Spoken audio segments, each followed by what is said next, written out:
분명 중학교 점수, 수학 점수는 성적을 만들어 줄 수 있어요. 하고자 하는 의지만 있다면 단기간에도 만들어낼 수 있긴 한데. 안녕하세요. 참된학습법의 남은정입니다. 지난 영상을 제가 다시 한번 봤더니 제가 되게 중학교 수학 성적은 만들어줄 수 있어요 라는 말을 너무 강조를 했더라고요. 그 말에 자신이 없다는 건 아니고 자신은 있거든요. 저 50점대도 거의 90점대 가까이 만들어 봤기 때문에 중학교 수학 점수는 만들어낼 수 있는 거는 맞는데, 그래서 만들어준 점수가 무슨 의미가 있느냐라는 부분에 대해서 조금 설명을 드려야 되지 않나 라는 생각이 듭니다. 분명 중학교 점수, 수학 점수는 성적을 만들어줄 수 있어요. 100점까지는 아니어도 80점대 이상까지는 학생이 어느 정도 하고자만 한다면, 어떤 수준의, 그러니까 기본 연산이 안 돼서 아예 접근조차 못하는 아이들이 아니라면, 조금 하고자 하는 마음만 있다면 점수를 만들어낼 수 있어요. 여기 송파 지역뿐만 아니라 강남에 있을 때도 그게 가능했었거든요. 그래서 자신 있게 말씀을 드릴 수 있는 부분인데, 그렇게 말씀하실 수 있을 것 같아요. 그래서 중학교 때 성적을 만들어주는 게 무슨 의미가 있냐, 고등학교 때 가서 잘해야지 라는 생각을 하실 수 있을 것 같아요. 그죠? 제가 예전에 찍어놓은 영상을 보면 중학교 때 잘했던 친구가 고등학교 때 망하는 경우를 보면 이렇게 수학을 암기식으로 했던 애들은 무너진다라는 말씀을 드렸어요. 근데 제가 단기간에 아이들 성적을 올릴 수 있다는 건 그 기간 동안에 아마 다 100% 이해를 해서 점수를 만들어낸 건 아닐 수도 있어요.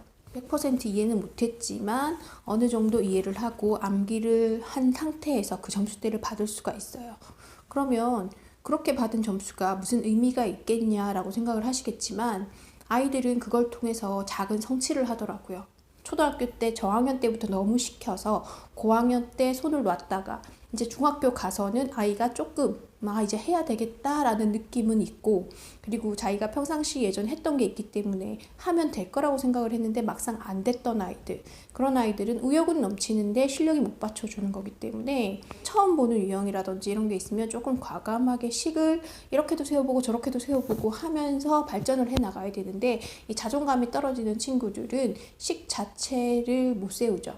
정확히 아는 것만 하려고 하는 그런 것들이 있기 때문에 수학에서 발전하는 데 조금 어려움이 있거든요. 수학을 잘하는 애들을 한번 보시면 굉장히 수학적인 자존감이 높아요. 그래서 모르는 문제도 이렇게도 풀어보고 저렇게도 풀어보고 하고자 하는 게 있고, 자기가 풀었을 때 성취감을 느끼기도 하고, 그리고 그보다 그 윗단계에 있는 아이들은 답안지와 다르게 풀었을 때, 그리고 그 방법이 조금 더 수월하다고 생각이 들었을 때 만족감이 더 높거든요. 그래서 그렇게 발전해 나가는 과정 속에서 하나의 동기가 되는 것 같아요. 학교 점수 몇 점대 이렇게 되는 게. 그 전까지는 막연하게 생각만 했던 거죠. 내가 안 해서 그렇지, 하면 성적이 오를 거야 라고 생각을 했는데, 막상 했을 때 그게 안 나올 때는 본인도 이제 반신반의하는 거예요. 나는 하면 안 되는 아이인가? 나는 해도 안 되는 아이인가? 이런 생각이 들었다가 어떻게 해서든 학원에서 이렇게 점수대를 만들어주면 그 아이의 자존감은 좀 더 올라가고 수학 공부를 할 때 좀 더 집중을 하게 되더라고요. 그리고 이게 정점에 이를 때는 학교 시험 100점을 받았을 때, 전에도 말씀드렸지만 학교 시험을 100점 맞은 아이가 가장 수학을 잘하는 아이는 아닐 수도 있어요.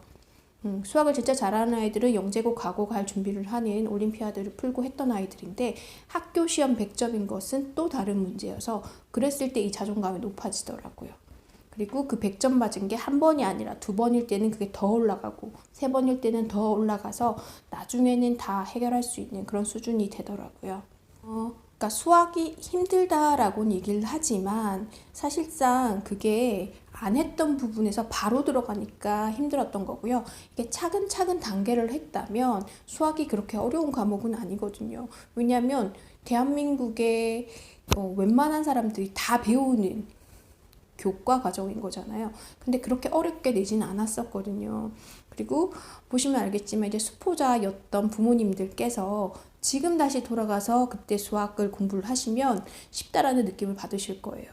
그거는 그만큼 이해력이 좋아진 것도 있지만, 그 당시 때는 나의 트라우마라든지 이런 환경들 때문에 조급해서 이해할 수 있는 걸 암기로만 하려다 보니까 그게 누적이 돼서 포기를 했던 건데, 지금은 조금 여유로운 마음으로 단계를 보시게 되거든요. 그러면 그렇게 넘사벽은 아니라는 얘기죠. 여학생들 부모님보다는 남학생 부모님들이 그런 경우가 많은데, 왜 아들은 엄마 머리 닮는다라는 말이 있잖아요. 그게 어느 정도 신빙성이 있는지 모르겠지만 보통 이제 아들을 두신 어머님들께서 염려를 하시더라고요. 내가 학교 때 수포자였는데 우리 아들도 내 머리 닮아서 그러면 어쩌지? 라고 하시면서 이제 끼고 하나씩 가르치는 분들이 제법 있었거든요. 나중에 하더라고. 수학이 이렇게 재밌는지 몰랐어요. 라는 얘기를 하시는 분들이 한두 분이 아니셨었거든요. 그래서 아이들도 수학이 재밌는 이유는 그러니까 단순 반복을 하면 굉장히 지루하고 재미없죠. 근데 될 것 같았던 문제가 이렇게 하고 저렇게 했을 때 내가 해결해냈을 때 그 성취감, 만족감, 그거를 알게 되면 수학 공부에도 집중을 하게 되더라고요. 그런 과정이 될 때까지 한 번에 가는 게 아니라 중간중간마다 내가 작은 성취를 했을 때 결국에는 그 길까지 도달할 수 있는 거라, 중학교 내신 성적이 그렇게 중요하다 아니다가 아니라 중학교 때 그런 점수를 받음으로써 나한테 실망하지 않고 할 수 있는 그런 여력을 확인해 주는 거죠. 그렇게 됐을 때 조금 더 집중을 할 수 있는 것 같아요. 그게 아니라 나는 할 수 있어. 말로만 이렇게 했는데 결과가 안 나오면 말로는 계속 나는 안 해서 그렇지 하면 잘해 라고 했던 그 자신감이 점점점 줄어들어서 나중에는 수학을 기피하게 되더라고요. 그래서 어떤 경우에서든 수학을 외워서 풀든 암기를 하든 어떻게 해서든 학교 시험에서 만족할 만한 점수를 나왔을 때, 그리고 그 결과가 내가 노력한 만큼 혹은 그 이상의 결과가 나왔을 때 아이들은 더 집중해서 할 수 있게 되더라고요.